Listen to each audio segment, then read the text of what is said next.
Bonsoir à tous, je suis content de vous retrouver, comme chaque année. Alors, nous sommes aujourd'hui à la veille de Tisha B'Av.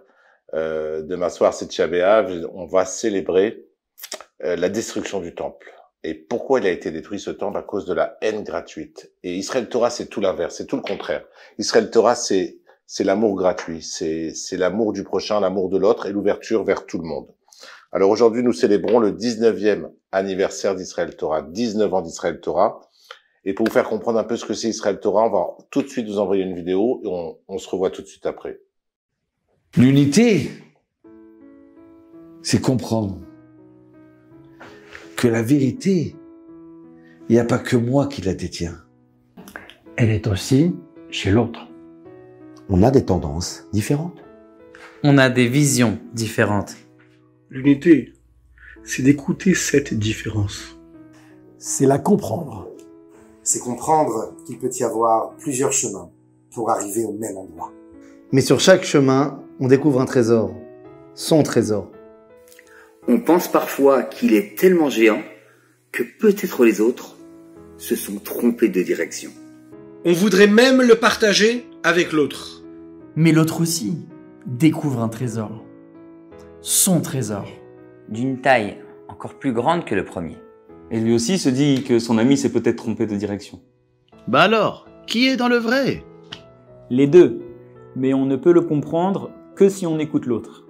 Car en définitive, tous les chemins, tous les trésors, toutes les manières de penser nous amènent au même endroit.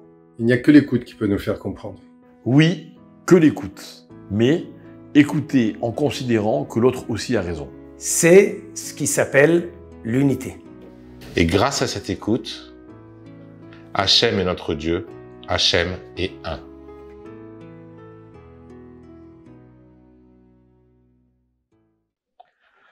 Donc voilà, on se retrouve pour le 19e anniversaire de Israël Torah et c'est une année très très particulière pour nous tous, pour tout Am Israël, en Galout, en Israël. C'est vraiment l'année qu'on n'a jamais connue dans notre vie. On pensait qu'après le corona, il ne pouvait rien avoir de pire.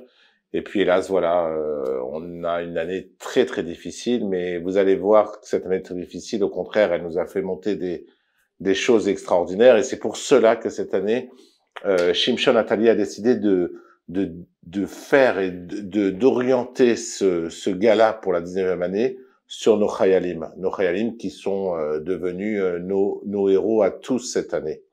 Alors, bien sûr, le gala est dédié à l'élévation de l'âme de tous nos Chayalim, mais a aussi une petite touche personnelle de Shimshon et de moi-même, à l'élévation de l'âme du petit, du Katan Nathan Yosef Ben Yehudit, le fils de Liron qui est parti